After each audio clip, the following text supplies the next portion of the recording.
My name is Gregory Mashanov. I'm an anti-corruption lawyer, and I'm happy to introduce my colleagues. Yeli Mint from Bee House, Myanmar, Amin Hussainov from the Institute for Reporters' Freedom and Safety, Azerbaijan, and Ilya Shumanov from Transparency International, Russia. At this panel, we are about to discuss, as you may guess, NGOs working in exile. You know that in the last 20 years, the freedom in the world has significantly decreased. It shows, Freedom House shows that varieties of democracy shows that every index shows that the scope of freedom, the space for freedom in the world is decreasing. But still, people try to work, civil society tries to do its job. And despite difficult conditions which are both inside or sometimes even outside of the country where we work.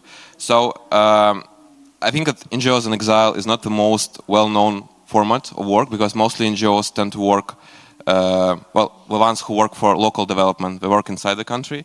But, this becomes more and more important because, like I said, there is a shrinking space of freedom, and more countries are required this experience. So I think this panel is really important for us to discuss this experience, because maybe in this room we have people from countries which are about to fall into autocracy, and they are thinking what they should do. Should they go into exile? Should they stay in the country? So I think sharing experience is really important for that. So these are really three different countries. Like I said, Myanmar, Azerbaijan, and Russia. They all have really different context, but there are also some things which are common.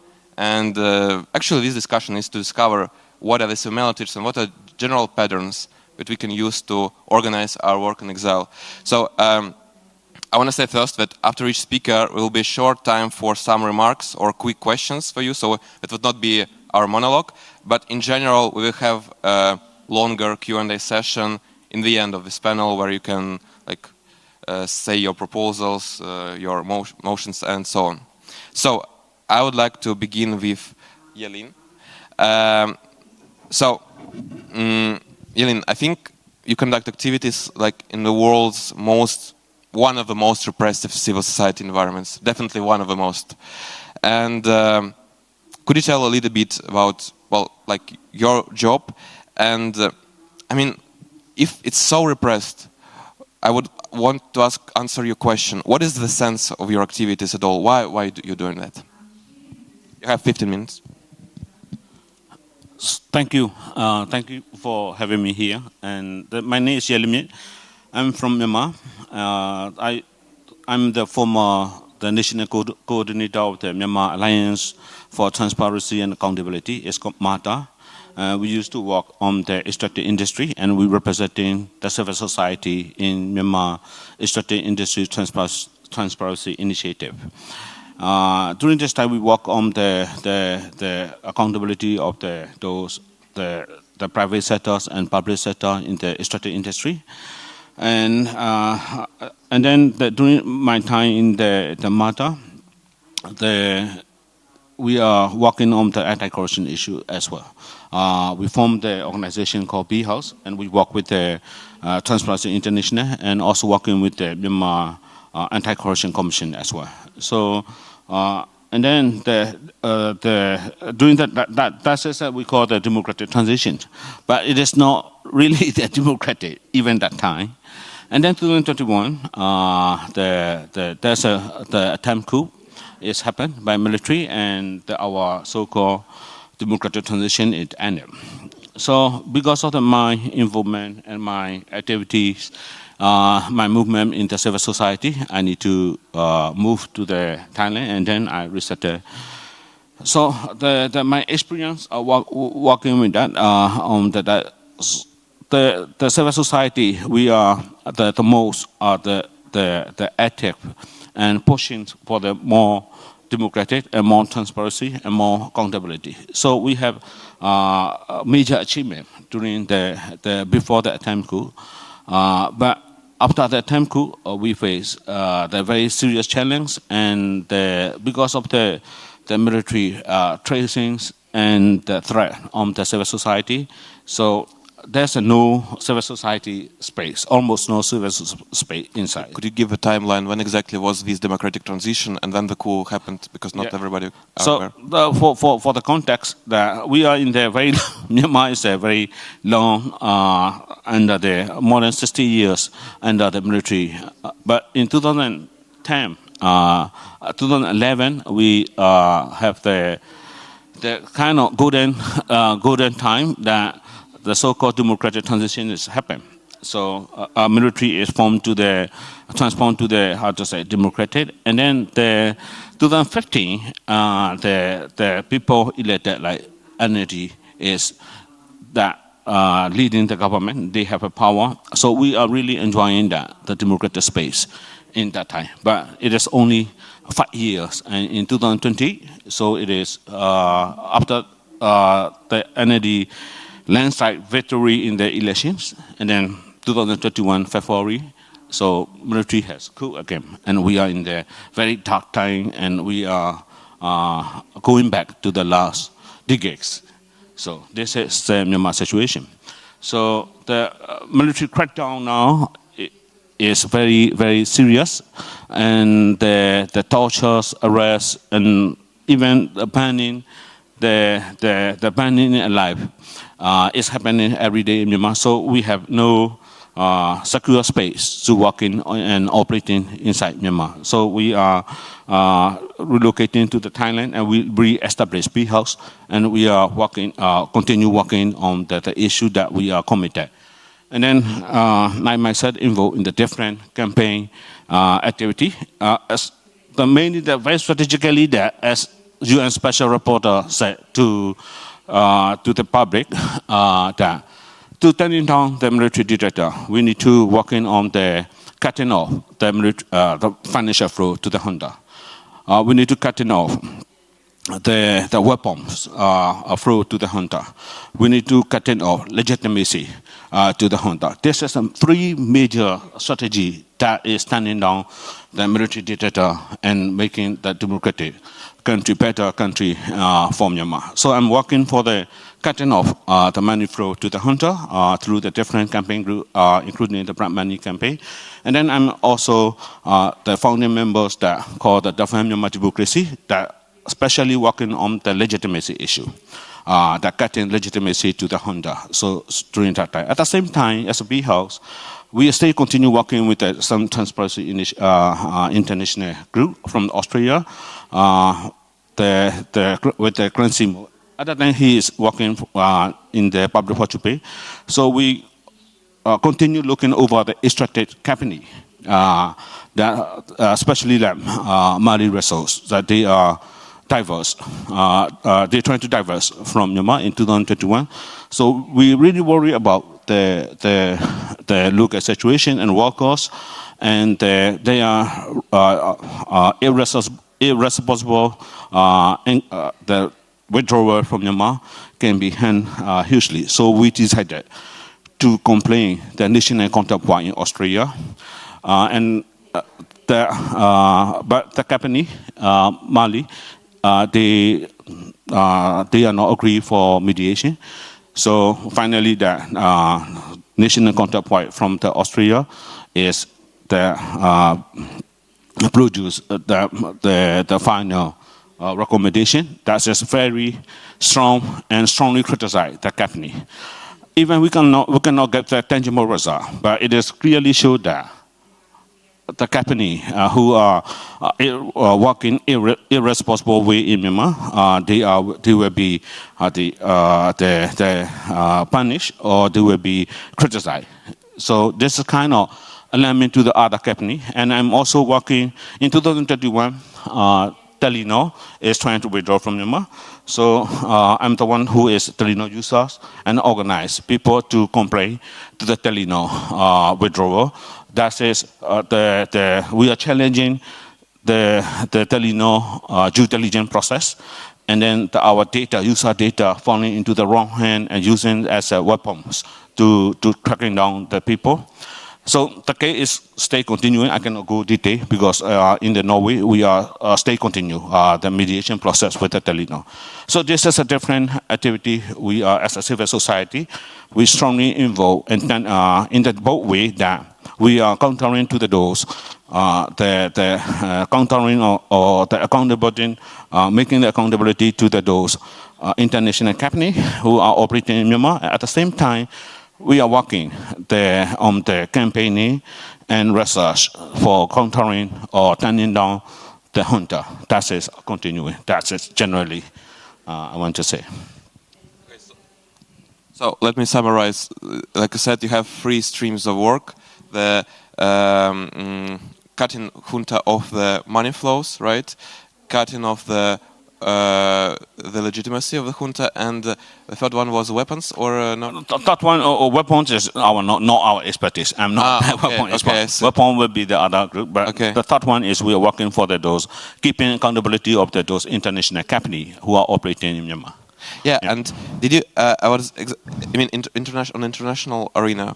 Is that what you mean? In the international arenas, that kind of we're using the OECD and other type of the complaint mechanism to keep in the accountability. Yeah. Okay, to summarize, can you summarize your successes which you had? Because you said that in some cases you didn't have any tangible results, but I think you had some successes. And ASEAN, yeah. Yeah, because of our campaign activity, that not only us, but because of the many international and local involvement, we are successfully, how to say, counter on the major company that's just making the major money flow to the junta, the total energy, and also the Chevron from US, and Total from the France, they withdraw from Myanmar, and then their announcement is very clear. They can no longer continue in Myanmar because of the human rights situations and the junta that, how to say, cracking down to the people. So even we cannot successfully stop the money, but politically, that we are very successful to stop the engagement with those international companies, the giants, white giants, and the junta. At the same time, we continue pressure on that. So EU have sanctions on the wine gas sector, especially MOGE, and also US government kind of partially sanctioned, especially in the finance, in the wine gas sector, is sanctioned by the US government. Those are the major success. So do you think without your activities, junta would have more money? Do you think it could have more money or not? So, yes, there's a state of money flow today, but they are very difficult situations. So, if that kind of sanctions, the junta cannot move their money, and their money flow will be seriously distracted by those sanctions. Yeah. So that's just why we understand that they are purchasing sort of weapons and jet fuels. That is major for the junta. It's very difficult now, but still continuing somehow, but it's become very difficult. So according to the UN Special Rapporteur report in the last few months, that the inflow from the Singapore to Myanmar is the seriously going down, like 80% cut off because of those reporting and movement. So we also involved in the campaign on the Singapore inflow to Myanmar, and so that they intended to be zero in the coming year. So those are the, how to say, important movement that we are operating from Exile. And we are continue working on from the Exile. Yeah.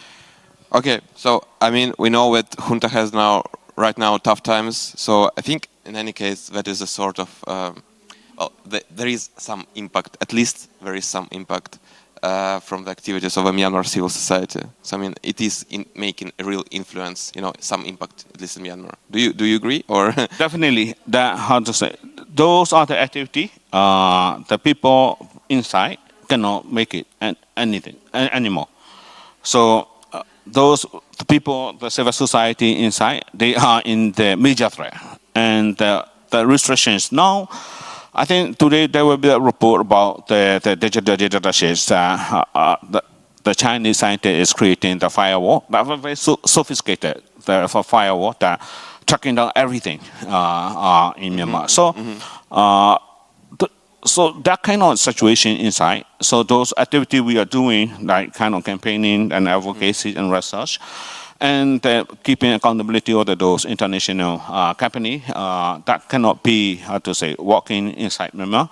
At the same time, what we are working is the tangible impact on the hunter, and then also the revolution, the people movement for the democracy. So it's very clear. Yeah.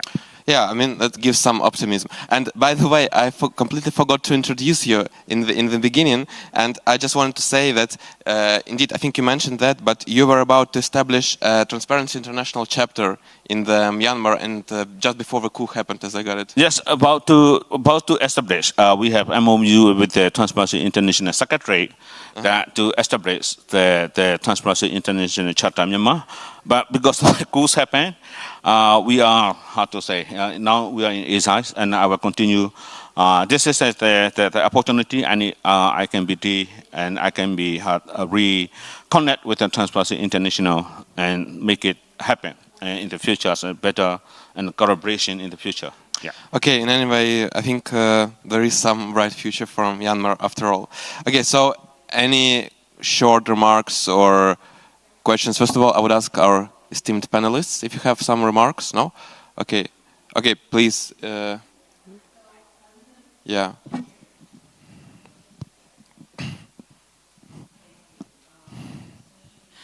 I'm Alona Vandashova from TI Russia, and I'm really curious, how do you work with youth? I guess it's really important to engage youngsters in anti-corruption efforts, and what is the main motivation for them to participate in such an aggressive environment?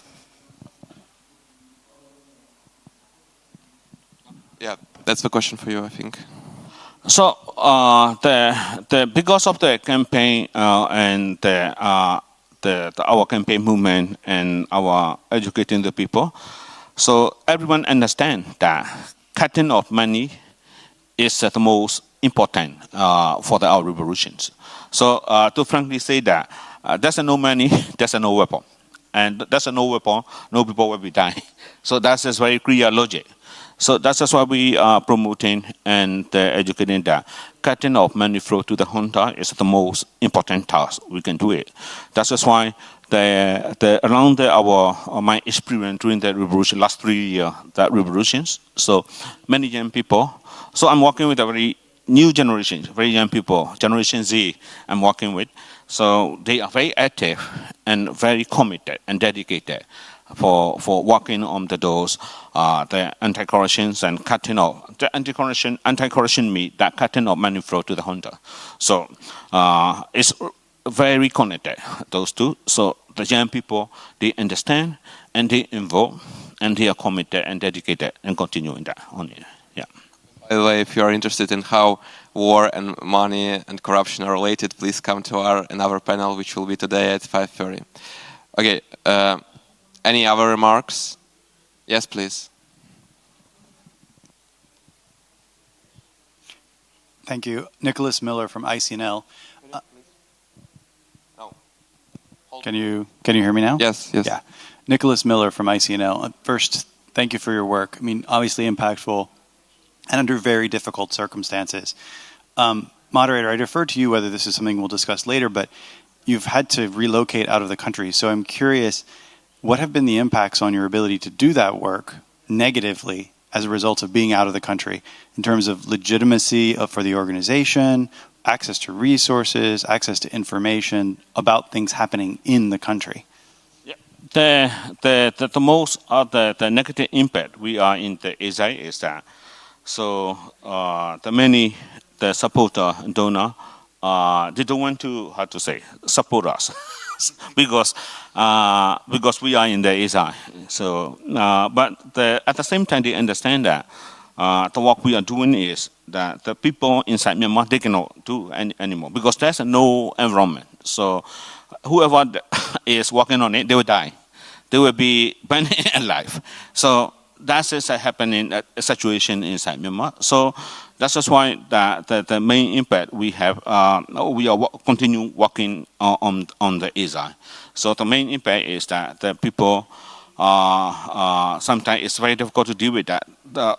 Our main one of the main effort that taking time is that we explain why we are in Exile, why we need to continue this kind of work. So this is a how to say major impact. What is Isa? Isa you said? Or? Exile means Asian. Okay. Exile. It's Asian No, Exile means we are not in Myanmar. Exile. Oh, yeah. sorry. Sorry about my pronunciation. No, because it's hard to hear because of our panel. Okay. I think we can move on for now. And the next speaker I wanted to introduce is Emin Husseinov. So Emin is the chairman of the Institute for the Reporters' Freedom and Safety. It's a human rights defenders NGO from Azerbaijan, operates for more than 20 years. For his human rights activities, Emin's citizenship was revoked by the Aliyev regime, and he currently resides in Switzerland as a stateless person. So, like I said, your institute has been working for more than 20 years, and I think, for the last 10 years, you have operated in exile more than other speakers here. So you have the longest experience of operating in exile. And as I understand, your institute were more focused on human rights. But in recent years, anti-corruption issues has also come into the scope of your work. So could you tell a little bit about that? Thanks. Thank you, Georgi, and thanks for organizers to mention attentions for exile-based civil society community. I am Emin Husseinov from Azerbaijan. I started work as investigative journalist in 2001. I worked 5 years in the biggest independent news agency, and I start with exposing grand corruptions. First of all, I start to investigate environmental situation around oil industry, insurance, state finance, and today we have a mixed expertise in Azerbaijan because I'm started from beginning as anti-corruption journalist, and when I understand we need to organize some kind of journalist protection initiatives, because most of journalists who investigate corruptions received lots of life threats, some of them murdered in Azerbaijan, and I'm established an NGO in 2006. And until 2014, we are successfully operated in Azerbaijan. But in 2014, we have not same coup in Myanmar, violence coup organized by military junta. We have constitutional coup. Most of the authoritarian petrol states have same kind of coup when head of the state, after 2 presidential term limit, decide to change constitution up to his mind. And Aliyev changed constitution after 2 presidential terms, and when we, together with other election integrity organization, expose these constitutional violations, they start to punish us. And I spent 1 year in the Swiss embassy. Swiss government hide me in a small room. I'm staying 1 year as Julian Assange in the hiding, and after long negotiation, Swiss leadership able to get me out. They attend to the European Olympic Game opening ceremony with Swiss Federal Foreign Minister and State Secretary, and part of the deal attending to the international event which is boycotted by most European leaders. So since 2015 I'm living in exile. But let me tell you, all our problems which is we have before 2014, all of these problems twice increase since we moved to exile, because we have problems and challenges inside the country, and biggest challenges in exile to operate effectively. When, as my Myanmar colleague say, I will try to be short. What I'm feel for after 15 years of my strong fight against corruptions, fight for freedom of expression, fight for human rights. I'm betrayed by my partners. And in Exile, when I start to say, many people start, even from donor communities, say, why you want to continue this? It's so risky. You have relatives in Azerbaijan. Oh, it's so tricky to support you guys. It's also super expensive to support civil society in Exile, etc., etc. Many challenges. And after 9 years, every year we have more and more. Because like, imagine, when we are operating in Azerbaijan, I'm living in Exile in Switzerland, and our organizational budget today never like 5 times smaller compared with our activities in Azerbaijan. In 2014, I can give you some numbers. Like in 2014, until we are closed in Azerbaijan, we have annual budget like $500,000 per year, and we have 45 employees. Since we are living in Exile, our budget never increased more than $150,000. I'm living in Exile, and I'm continuing all my anti-corruption activities pro bono, just to make sure for everything what I'm. It's like a hobby of my life. That's why my family members saying for like, why? I mean, if you don't have even pension, like when you will die, like who's supposed to care about you? Like that's in this kind of situation, it's super difficult to continue. But we believe for still some people, some like anti-corruption optimists or enthusiasts, continue to such kind of activities as they can, with limited human resources, with limited budget. During the 9 years since I'm living in Exile, like one of my colleagues murdered in Azerbaijan, one of my family murdered, my mom passed away under very strange condition in the hospital when the state health system not provide her health treatment. My deputy murdered, person who helped me to get like successful escape. My brother jailed. He spent more than 2 years in prison for his anti-corruption activities. And now we are here again. And our biggest challenge today, we have lots of enemies. We have enemies in Azerbaijan, and we have enemies like partners in crimes who continue to work with the Aliyev regime.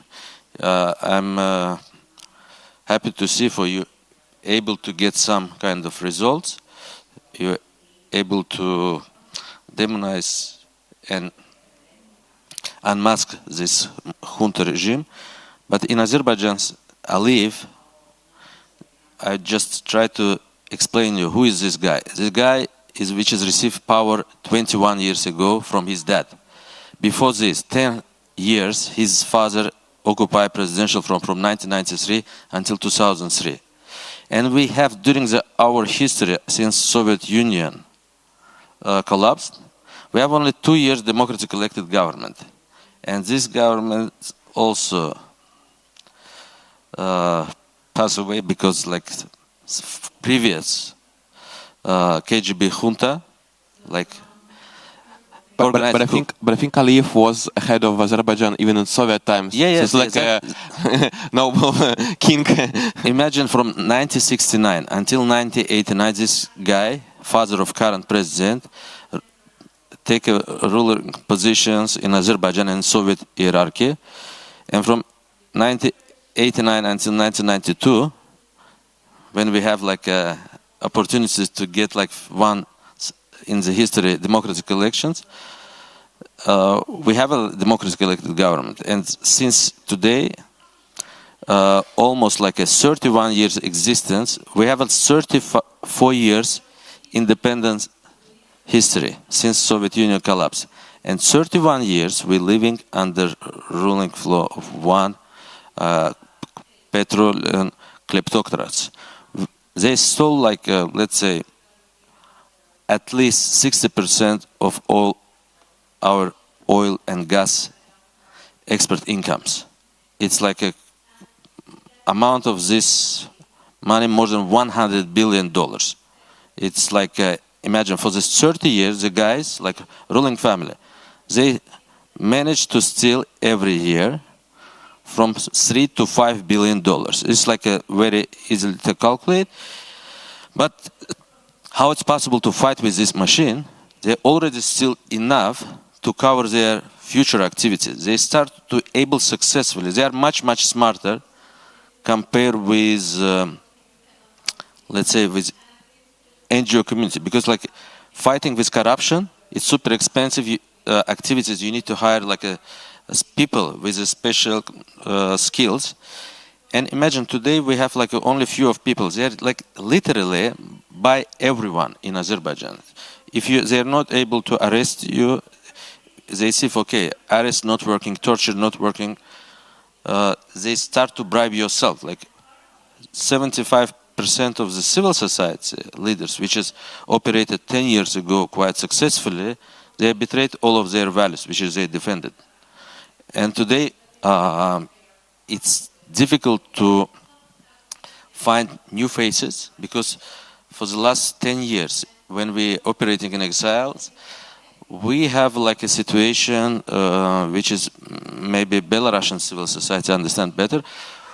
We have first way of repressions in 2014, right after this peaceful constitutional coup, when most of us like decide to leave the country, and some new generation who decide to stay inside the country and fight with these kleptocrats, they are generated a lots of new initiatives like new anti-corruption measures, and all of them arrested right after Aliyev recently able to get this host country status for COP29. It's like the biggest climate change conference, which is Azerbaijan able to host since November 2023 in Dubai.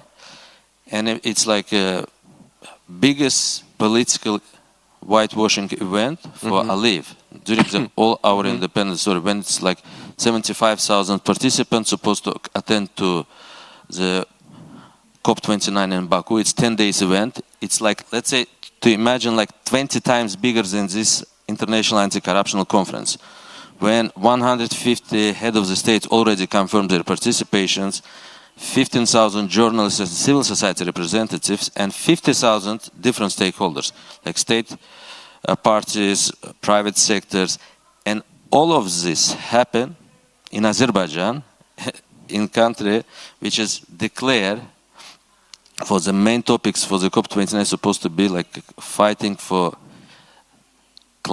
transparency with the climate finance. Imagine.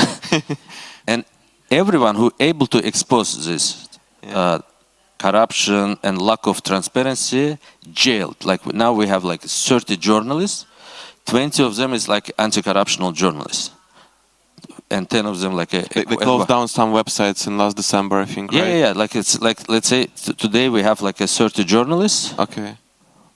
And 270 more other political prisoners, like 300 political prisoners. We always have political prisoners. It's like revolving door. They're arrested ahead elections, right after elections, but general number is always between like 75 and 100 people.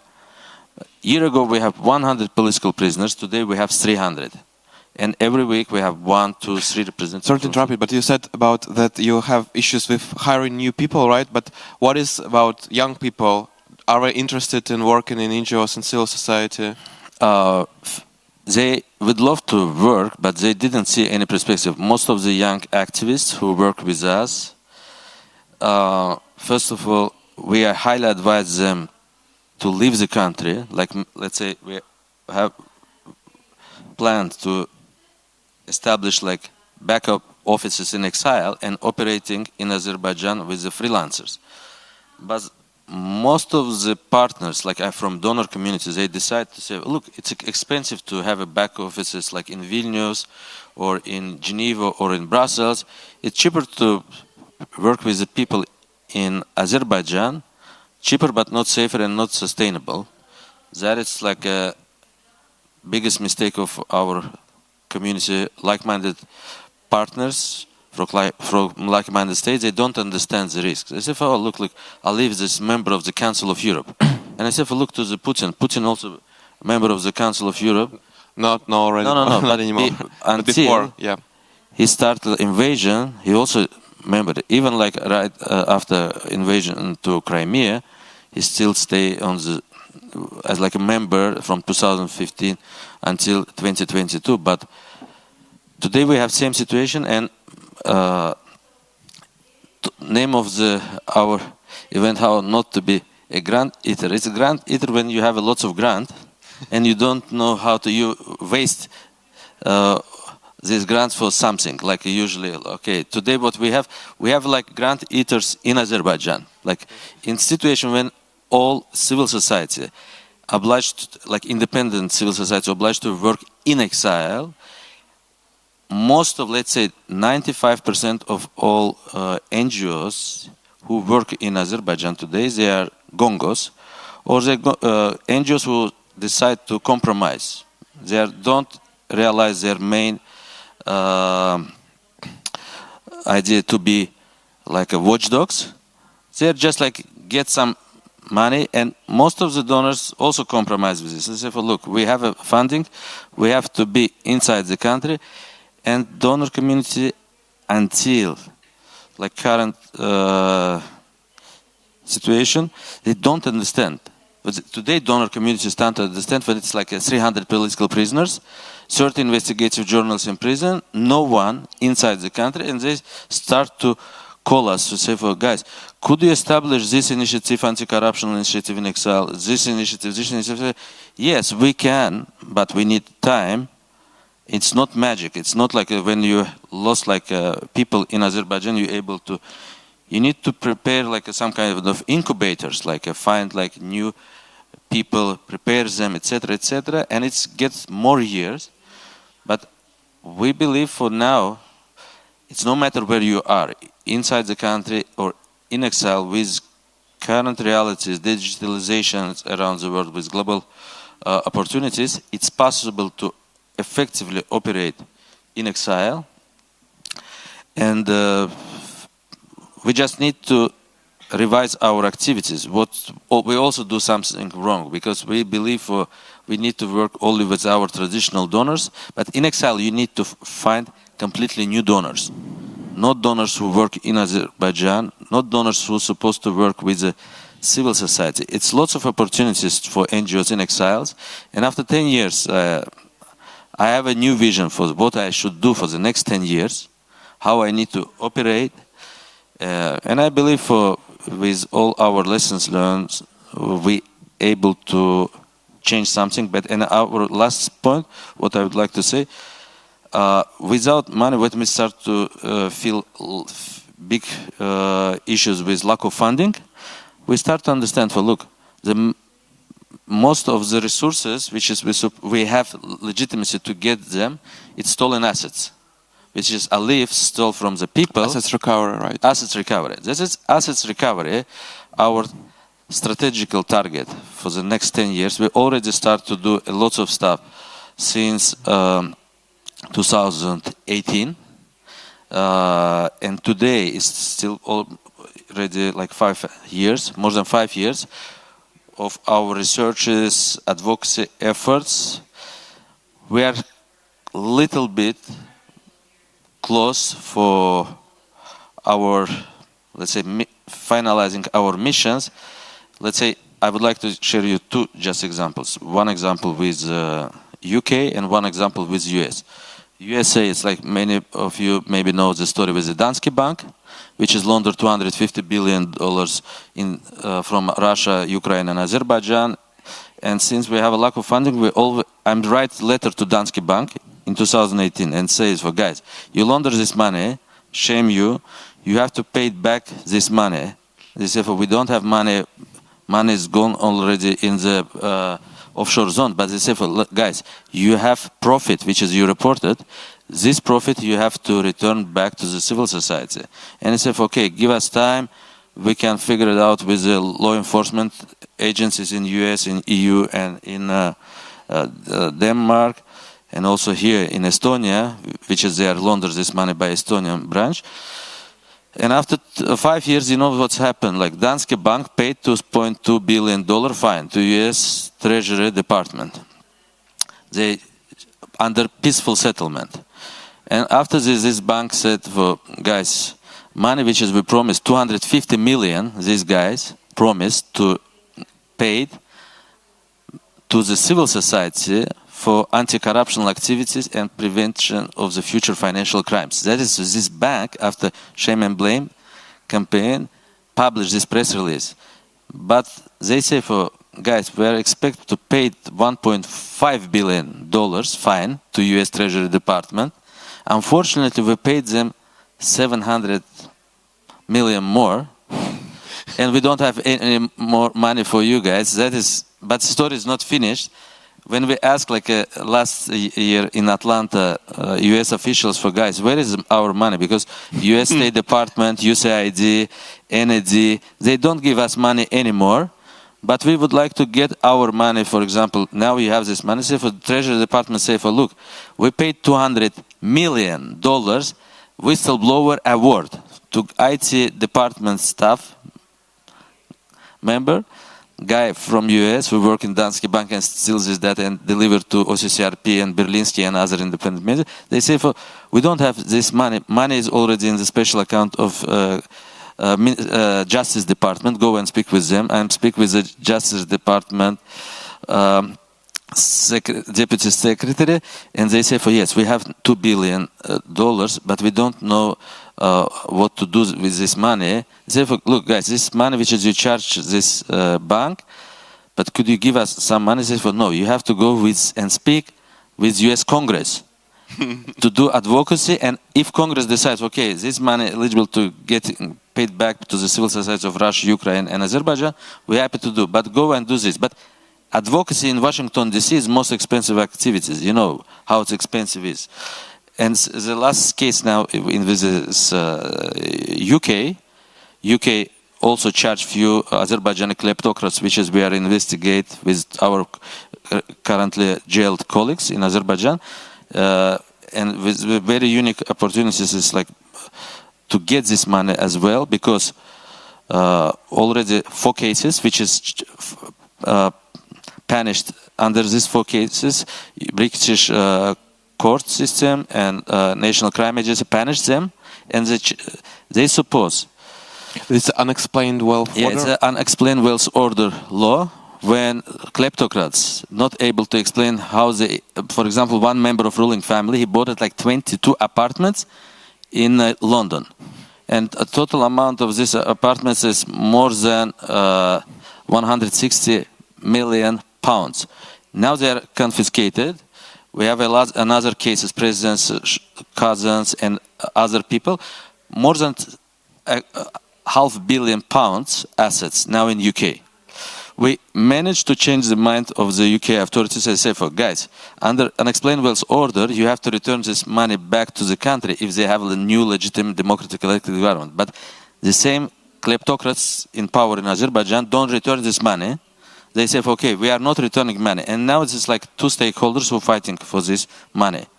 One of the stakeholders, it's like a UK National Crime Agency and Serious Fraud Office, because they always complain for we have a limited human resources, we need more budget monies, which is understandable. And we also say, for guys, give us this money, we want to investigate these kleptocrats, punish them. Without resources, we can't do this. And now we are moving forward on these 2 directions. We are engaging with the UK officials, with US officials, still not big success. But in US, one of the lawyers, which is I met with him recently in Paris, in Anti-Corruption and Integrity Forum, he told me, for man, but why you not fight again with Treasury Department? They say, for why? Because, you know, under whistleblower award law in the US, award for whistleblowers correlated between 10% up to 30%. You still able to find other people's, like potential claimers. You have to make a claim and ask more 20%. I'm speaking with OCCRP representatives and tell them, for guys, look, we are quite small exile-based NGOs. We are small fish. Like, if you want to be with us and fight for these assets, or anyone from Russian civil society, for example, Transparency International Russia, and I even speak about this with other partners from FBK, like with anti-corruption foundations. Here, I have a meeting with them last November, and I met with their representative recently. Still nothing concretely, but we believe if we're able to make a joint claim in US, because it's like still $2 billion. And I'm always asking like Ukrainian colleagues, for guys, Yanukovych, which is also in charge with this Danske Bank case, still like more than $40 billion. Why you're not going and asking Americans and say, for guys, give us money, because it's easy for you get these assets back. And for me, again, with last opportunities for us, we also try to work with private companies, because private companies responsible for all this disaster in Azerbaijan as well, but still not big success, as we say, with Norwegian company. We ask, try to ask Equinor, because look, Equinor participate like partner in crime with a state oil company, and you are not transparent, you are help to Azerbaijan state oil company being richer and richer. But what about civil society? When you're speaking about values, like you say, we are no more Statoil, we are Equinor, or British Petroleum. They say we are not more British Petroleum, we are beyond petroleum, or something like this. Like, when it's going to reality, these companies didn't do anything. And I believe for and others, like potential sources for finance, we need to go and engage with these stakeholders and say, look, everyone's speaking about business responsibility and human rights. You have to help us. It's not when you do nice presentations for you have to care about environment, etc. You have to care about situation in reality. Thank you. Okay, thank you, Min. Any short remarks or one short question, please? Yes?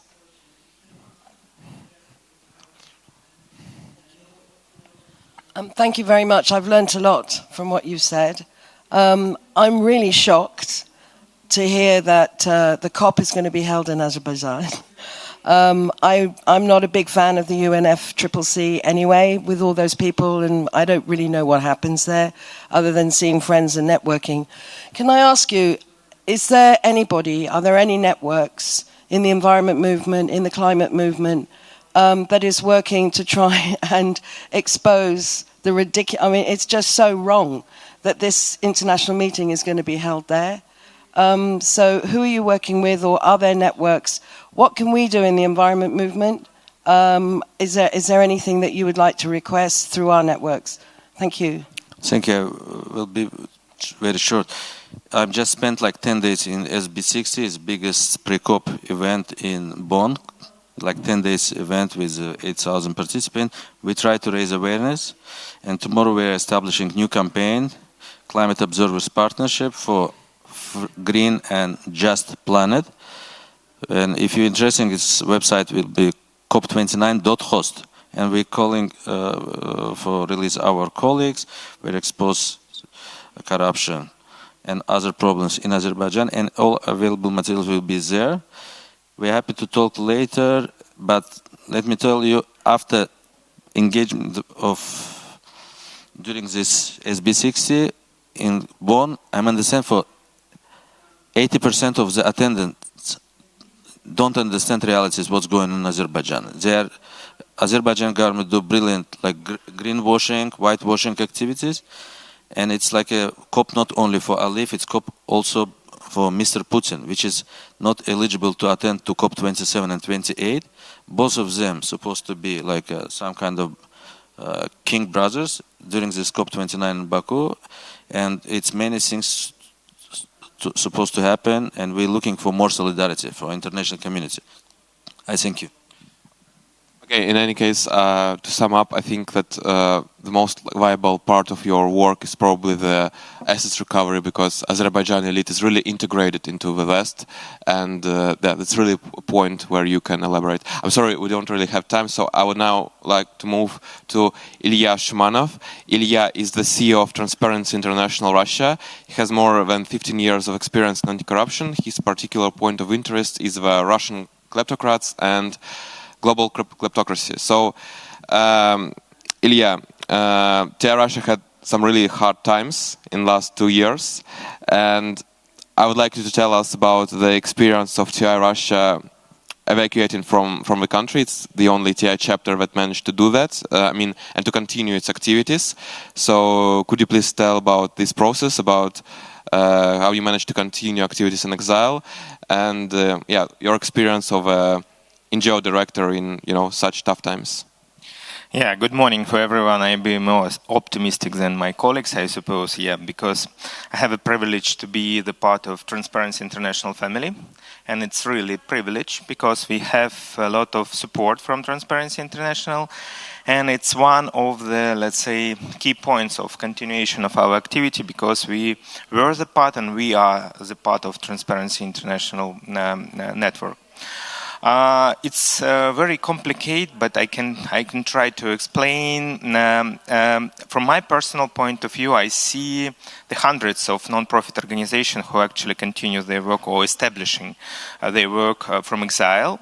But it's not that something this organization would put on the table when during the discussion with you, maybe, and sometimes you are not maybe could identify even this organization that they are working from exile, because they are just ordinary organization but focus on specific things.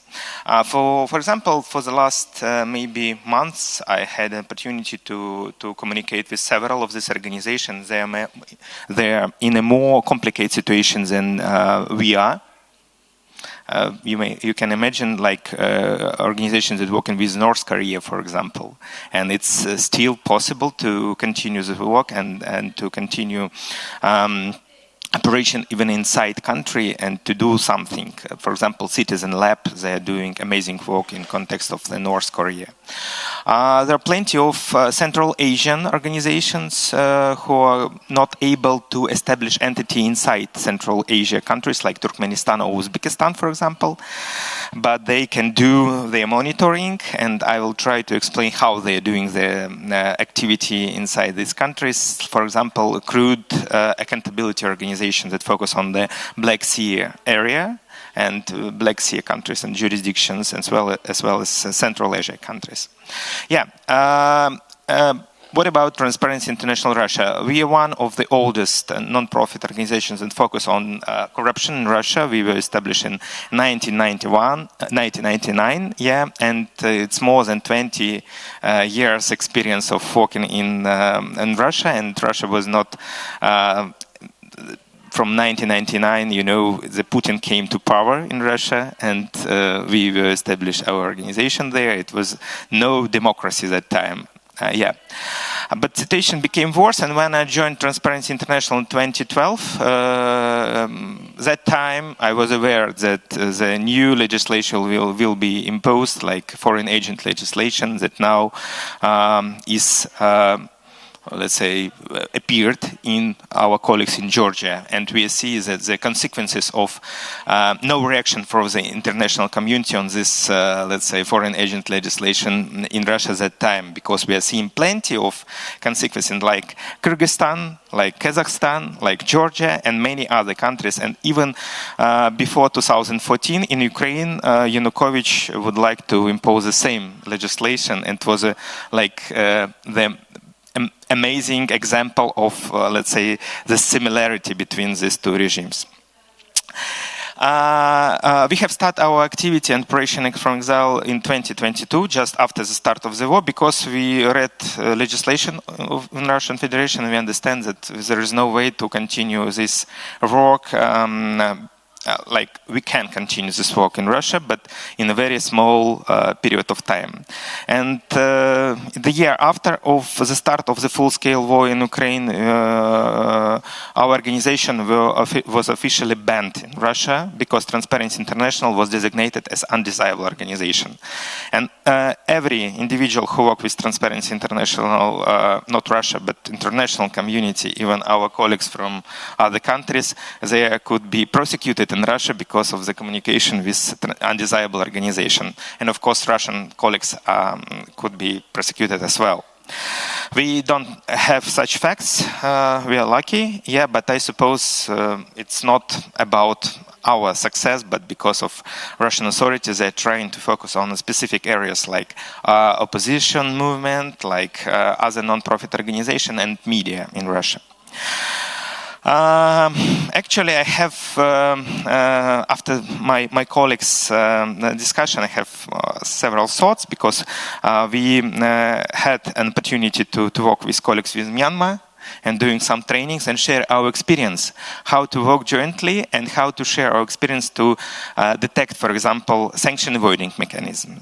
Like we have both sanction regimes, Russia and Burma and Myanmar, yeah, and we are sharing our experience, how we can trace these illicit financial flows, how we can detect, how we can teach people, and we are sharing this experience. It's also one of the, not the silver bullet, but some sort of resolution of situation, how we can manage our things. And during my communication with the colleagues who are focusing on North Korea and some Central Asian, I understand that we are using the same things and same approaches. And mostly we are trying to continue our work within the country through the engagement of the people, but not with Transparency International brand, because many of the people are still interested in anti-corruption activity, and we have, let's say, 25% of our staff within Russia, and they continue their work inside country, but not without Transparency International brand. It's also very important to note. And also we have to use advanced tools, advanced technical instrument to continue our work. It's a satellite images, it's big data, it's artificial intelligence, and it's all of these things. Yes, it's kind of the new oil for non-profits, new techniques for non-profits, and we can say that now we have plenty of digital services that we provide to Russian citizens that are not blocked in Russia, and we have more than 15 million views of our websites, not specific Transparency International, but other digital platforms that could be used by Russian ordinary citizens. In specific areas like procurements, like information about asset and income of Russian public officials, and whistleblower protection platforms, and other things. Yeah, and I think that this technical advanced tools, it's kind of the possibility of continuation of the work within the country, even in this shrinking or shrinked space, yeah, actually. We have challenges, and that's some of these challenges have already appeared on this panel. It's a real problem with security of individuals who continue their work inside the country, because we have to stay relevant, even working from exile, to continue work with those who are inside the country, who are within the country. That's why the security and safety issues is kind of is a big issue, and we're focusing on them, and we are not able to, let's say, to give opportunity our colleagues reveal themselves and say, yeah, we are working with Transparency International, because they will be jailed immediately. Yeah, and that means you cannot use the full power of Transparency International brand. Sometimes it even hurts. Yeah. Yeah, I mean inside country, but outside of the country, of course, we are using this Transparency brand, and thanks to our colleagues from Norway, for example, they did a lot. Thank you, Yeah, because joint work with Transparency International chapters, it's a real opportunity to use your experience to provide some support to in other parts of the world. For example, in Norway, I was invited to do a witness in a court case for during the criminal proceeding against Anders Bessenberg. It's the former head of International Biathlon Federation who received bribes in Russia from Russian authorities and Russian sport functionaries. And actually, this is a good example of success work jointly with Transparency International chapter and chapter in Exile. The next challenge is the infiltration and human resources. Actually, infiltration is kind of the big problem for non-profits who are working in exile. I don't know about Myanmar and Azerbaijan, but I suppose the special services of Russian government, they try to seek opportunities to infiltrate in non-profit organization. And during the last year, we detect like 5 attempts to infiltrate in our organization during the vetting process of, let's say, hiring new people, and these people were directly connected to Russian authorities. It means that we are still in, let's say, in the sport of Russian authorities, and that's also the problem, not only in a non-profit sector, but also in media and other organizations who work on the specific and sensitive things like anti-corruption, money laundering, human rights, and so on. And of course, human resources. It's very tough to find new specialists, as my colleague said, because, let's say, the base of your hiring groups, they are within your country, home country, yeah, but you're trying to find expats who could be self-motivated, who have the opportunity to continue this work, and who don't lose their motivation. And the motivation, it's also the very, very big thing we deal with because during the remote work, and the big part of our work, it's remotely work, because our colleagues, they are spread all over the world, from California to Vladivostok. You know, it's a very, very big scope of geographic scope. Yeah, I mean, yeah. And but we learned a lot of lessons during the COVID times, and thanks to COVID times, I can say, because that time we managed to continue our work remotely. And our work remote give us a chance to continue this work without any, let's say, gaps, because transformation of the work, we just like, it's like COVID, yeah. We have that experience, and we transfer this experience to our work, current work, I mean. And colleagues mentioned very briefly and modest mentioning about the financial issues. Yeah, of course, we see that work from exile, it's not only time consuming and resource, but it's resource consuming.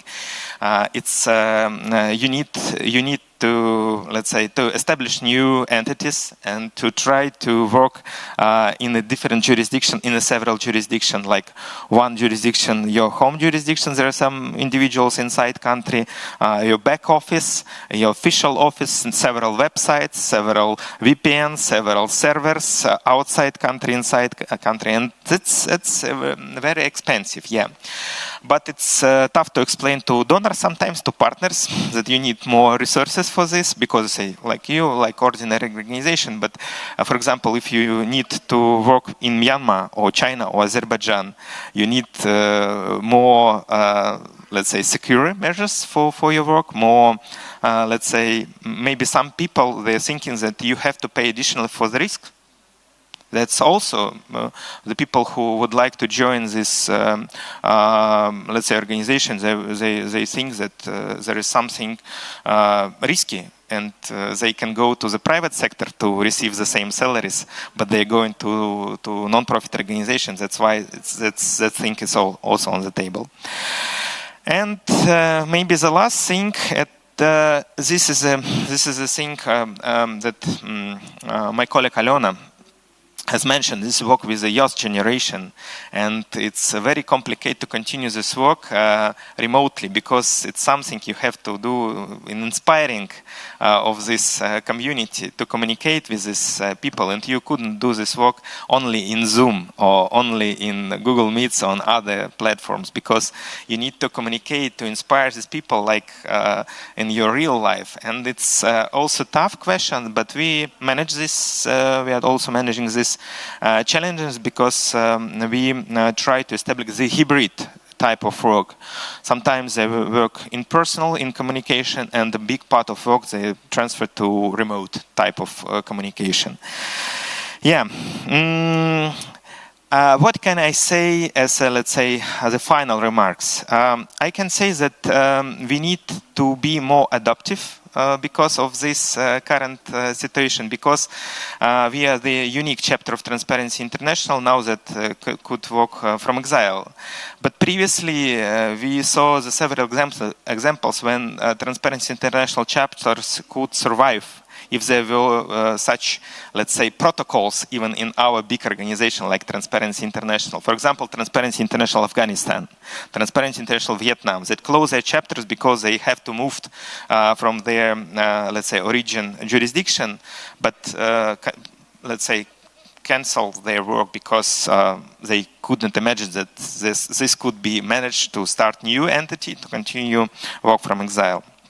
And I think that the example of Transparency International is a good example to show how the, let's say, protocols could be revised, or let's say they are revised and installed new protocols to continue work. Or, for example, even in this, let's say, very bureaucratic environment of Transparency International chapters, and in this anti-corruption world. Yes, and thank you for your attention to this panel. It's a big privilege to talk about this and my personal, let's say, concerns on this audience. Thank you. Thank you, Ilya. Before we go to Q&A, I would like to ask maybe a general question to all panelists. So, like, imagine that there is, for example, an NGO representative thinking about should they leave the country or stay in the country, try to stay in the country. What advice would you give if considering if should the NGO go into exile or try to continue to sit in the country till the last minute? So, any ideas? Okay, let's start with Amin. I think anyone who works in strong authoritarian kleptocratic regimes supposed to leave the country and not put himself under risk, because for investigating corruption you don't need to be on the front line. We are living in the 21st century when it's to operate, to fight effectively, people no more like fight with knives or with guns.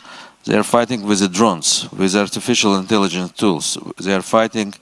They have a satellite to expose problems.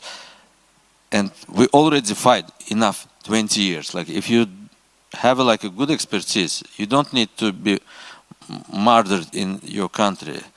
We have limited people. We don't need murdered heroes. Like that, it's like we don't have enough for these people. And one person in exile sometimes able to destroy kleptocrats, like old kleptocratic regime. With one strong investigation, you're able to change millions of people's mind. But if you are in jail, you don't able to change anything. Some of my colleagues who are right now in prison, they're not able to repeat the same activities because they are jailed. And some of their exile-based foreign partners, let's say, they say, we will continue to expose Aliyev's corruptions. But I'm 100% sure and believe not any foreign journalist able to expose Aliyev better than Azerbaijani journalists, because we know everything about him. But what we need to be free. And it's, thank you. Okay. Any other opinion? Yeah, I can say that my suggestion and my recommendation to this nonprofit will be to expand inside country networks, to continue their work through, not directly, but maybe through intermediaries, through your partners who are still within the country. And this is something that we did, and I suppose that helps us a lot to continue this work even remotely. For me, this is good questions, and one thing very clear and important is that to continue your work, you need to be alive. So this is, to say, very important. In Myanmar case, if you are taken for the interrogations or investigation, next day your family will be informed that taking back your dead body. So hundreds of cases still continue happening. It's happening. So that's just why some people, some organizations that they really need to be survived and to be, how to say, moved to the to relocate for the safe space. So, but I think it's better to think about the hybrid model. So some will be the outside, some will be the inside that secretly operate. So that's also, how to say, the effective working. But it doesn't mean that the people outside is not effective.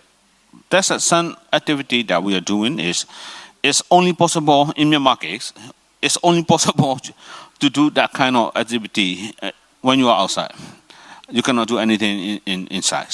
So, but Myanmar hunters, their practice is not only you, but also your family. So your family will be target. And then on your colleagues and everything, they will be, how to say, destroyed. So, so that's just why the case by case that if you a country have some sort of the democratic structures. For example, like if you remain the strong and valid judiciary system, you can stay operate and challenge from the within the system. But country like Myanmar, everything destroyed. I think the first thing you have to think that you are survived and you are alive to continue this work. Yeah. I think there's a lot of common in what all of you said, so I think that's good. Okay, now time for questions, please. Any questions? Yes, please.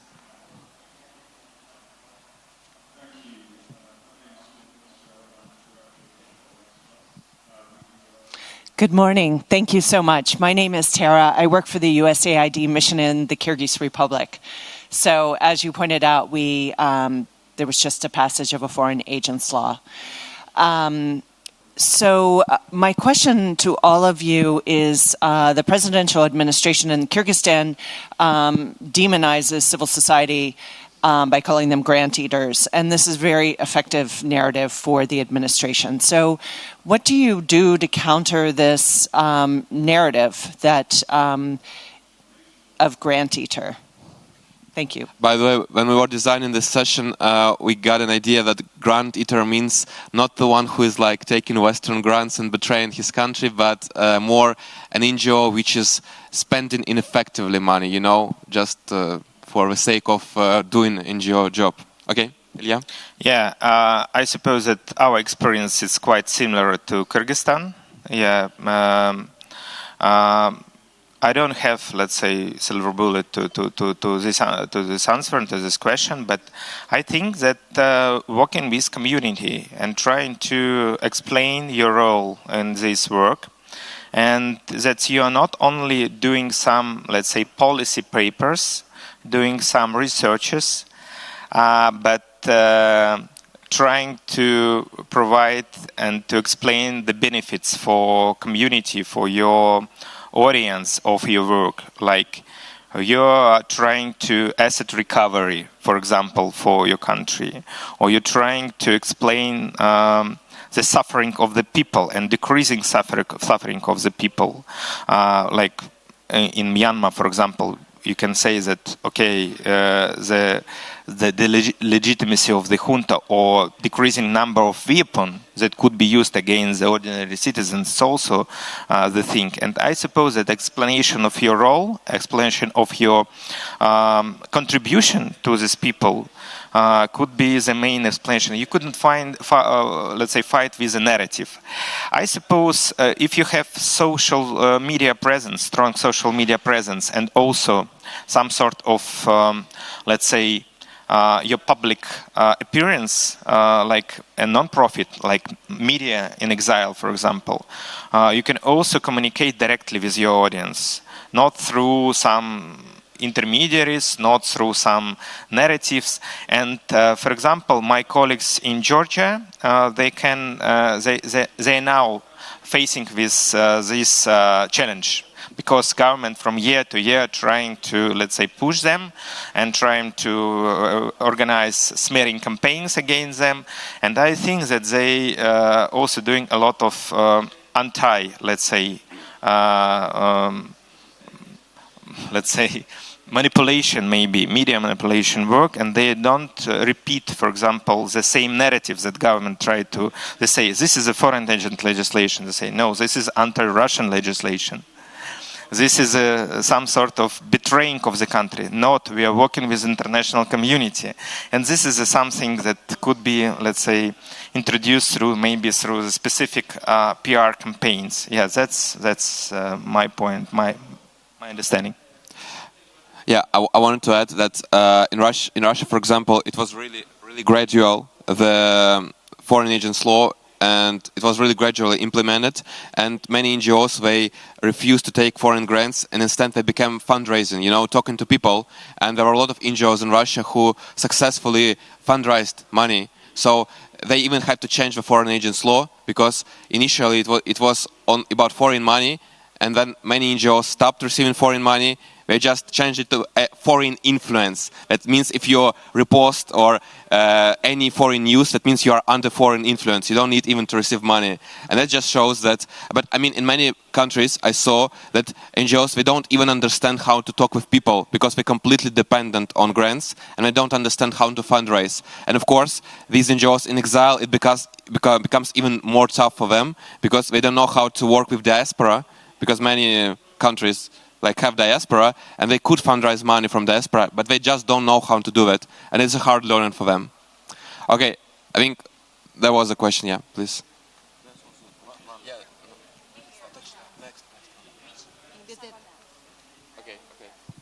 Thank you so much for the opportunity, but this is really not just a question.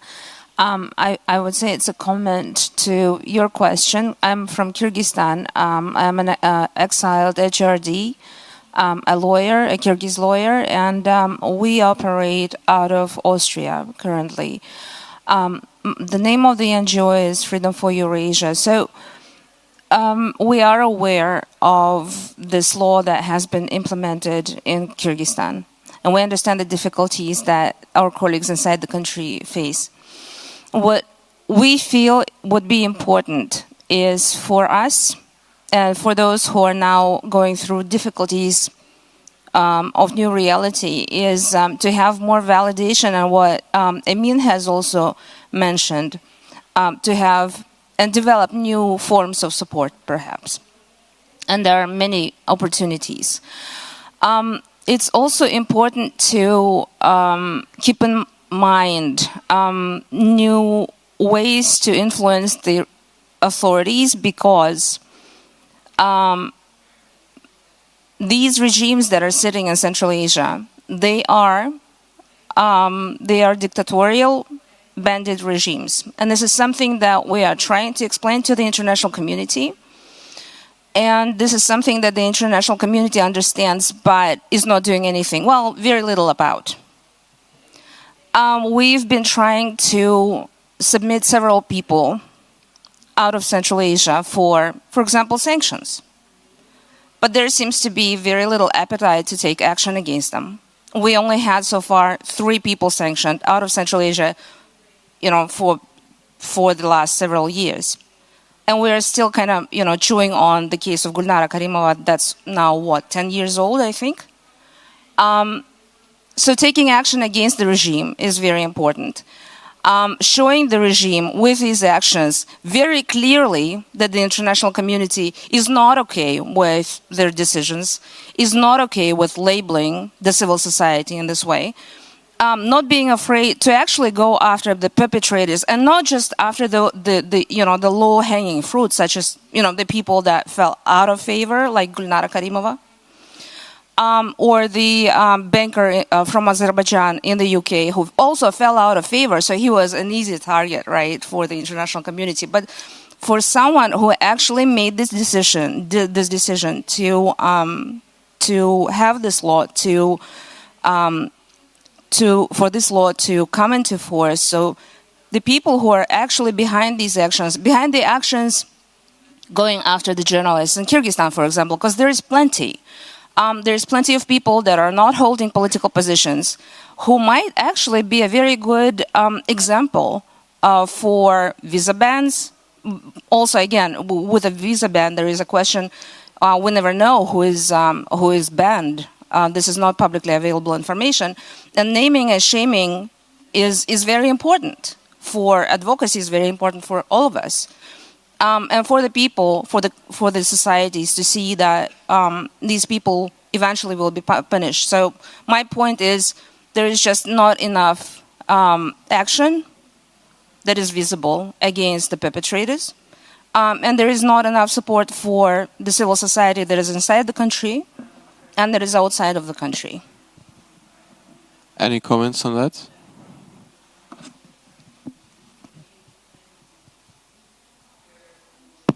Yeah, it's absolutely true. But I suppose that it's all about money.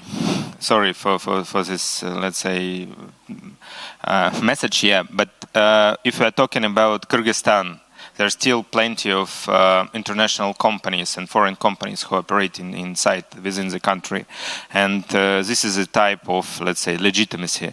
And it's like United States company, European company who continue their work inside the country, and I think that's a pillar of the legitimacy of the regime. And you could not impose new sanctions on the country when your companies is operating inside within this country. That's the main point. And maybe Russia is a good example, or even Myanmar is a good example, where some international companies, during the third year of the war, they're still within the country and continue its work within the country. It's about the legitimacy and legitimacy based on money, of international money that still can go to the country and out of the country. That's maybe the point, but your point, it's also brilliant. Yeah, thank you. Okay, any other questions? Yes, please.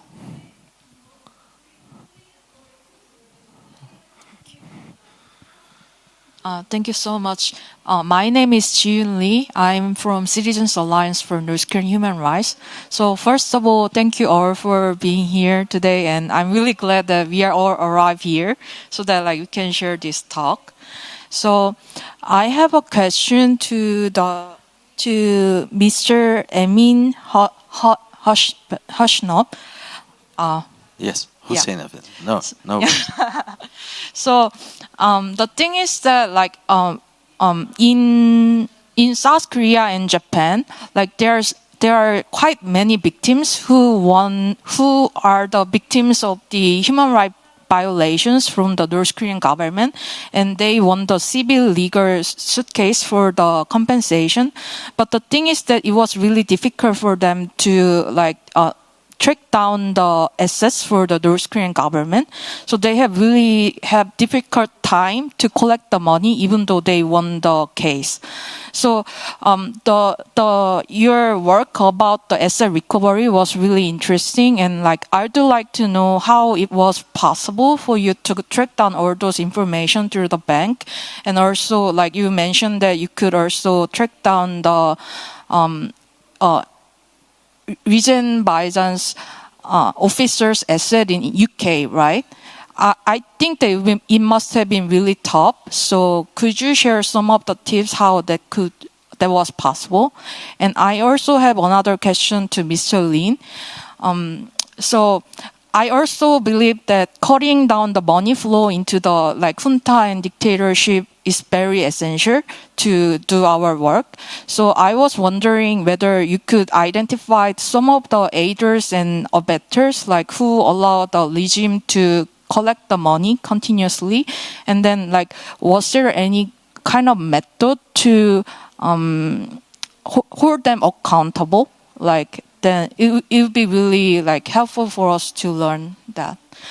And I have another question for the moderator too. So many NGOs. I'm wondering whether you could share some of the tips for the civil society organizations who don't know how to multiply or diversify their fund sources around the world. So I'm wondering whether you could share some of the tips how to do that. Thank you. Thank you. Since we have 3 minutes left, yeah? I think you can spend 5 minutes more because we started later. So, related with individual cases, you mentioned Japan and South Korea, but we exchange with experience with our Iranian and Venezuelan colleagues in US. They also use the same tactics. They apply to the US-based courts and charge regimes. For example, if you have family members who pass away under torture in Iran or Venezuela, you're able to provide direct or indirect proof where you are connected and you damaged and they must pay you for your loss. It's one of the ways. That is one of the recommendations from US lawyers, which is safe. You have 2 ways. If you want money for yourself, you can easily go to US court, show connection with the case, identify the assets of Azerbaijan in US and say, they have to pay this amount because they damaged you and your family. That is quite easy. It takes from 2 to 5 years. I don't have this time. I'm looking for the simple solutions. That's why I prefer to going and kindly blaming this private bank, say, guys, you get the money, you launder this money. Could you possibly give this money back to the civil society? We can help to you and to all stakeholders to prevent such kind of crimes in the future, and your conscience will be clear for the future. But that is kind of solutions for if any individual cases from case to case is different. But sometimes what I'm upset, I'm spent 8 years to punish a leave in European Court for Human Rights for returning my citizenship. And the European Court for Human Rights make a decision for, yes, this is illegitimate, the citizenship must return back to me, and government must pay back 4,500 euros. If I go to US or to UK court, I'm sure for this financial damage costs can be not 4,500, but will be 1 or 2 million euros. But I prefer to do precedent for the future, for no one, for example, in the Council of Europe member state not able to use illegal power to deprive outspoken voices from their own citizenship. In the future, I need to spend few more years to punish them in the other courts, but still, thanks for your recommendation. We're very happy to exchange after event about our plans. So thank you for question. So yes, the money is the most important to survive. That's the dictator, especially in Myanmar. So since my time in the matter, the now is dissolved. Myanmar Alliance for Transparency and Accountability. So I'm working around the data from the extractive industry, called the EITI. We know which source of money is the biggest foreign currencies reserve for the government. So the major source, more than 60%, now maybe 80-90%, is coming from the oil and gas. So that is why we focus that money from the oil and gas to cut off to the junta. But they continue to say now. So now the only remaining entities that we are struggling is the PTT, the state-owned company from Thailand, Thai state-owned company. They continue paying the money to the junta. So this is the most important task for us right now. So yes, Thailand, they don't care about what we are calling, what we are saying. But at the same time, we are very much careful with dealing with the Thailand, because the whole majority of the revolution is relying on the Thailand.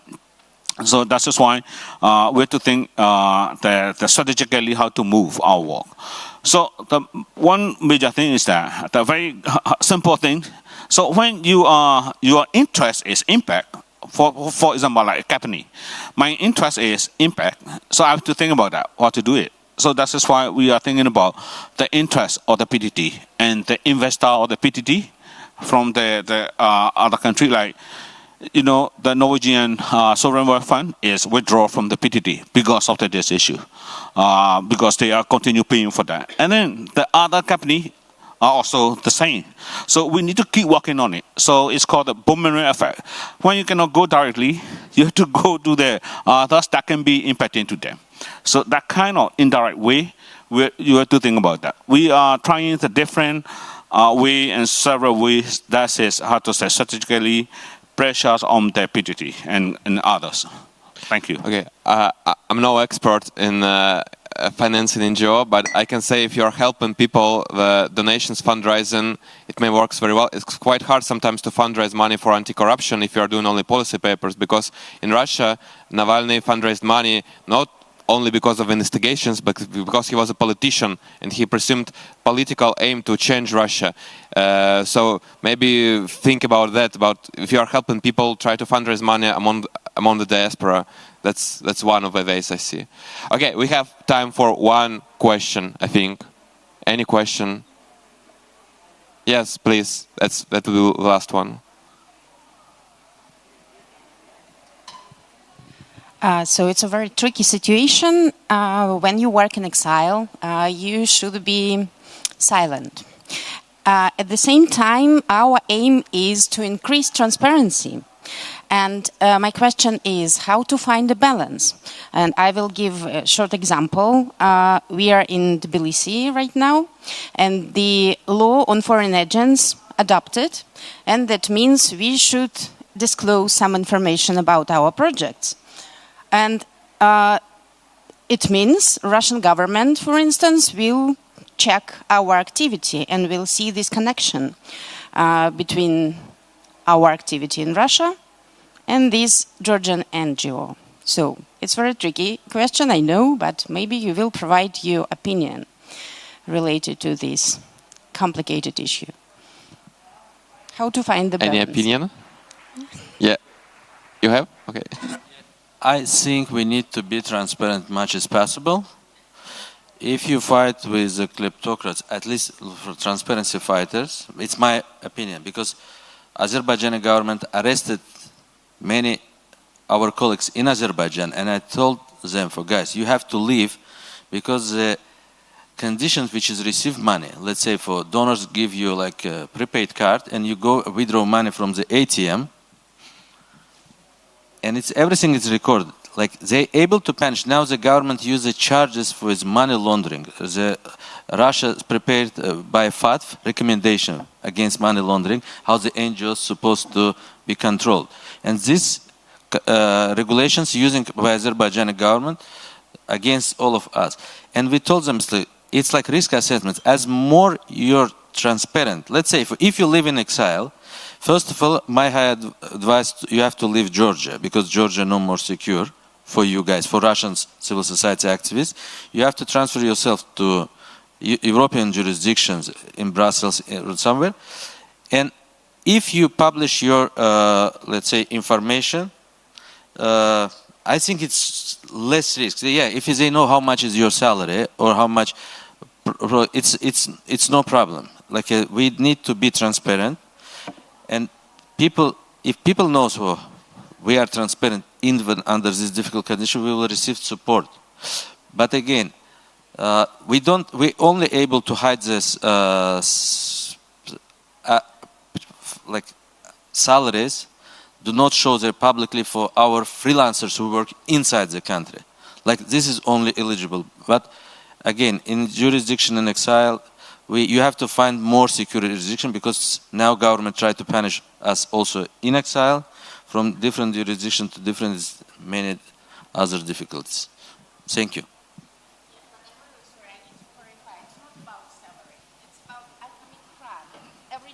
According to Russian legislation, that's about that.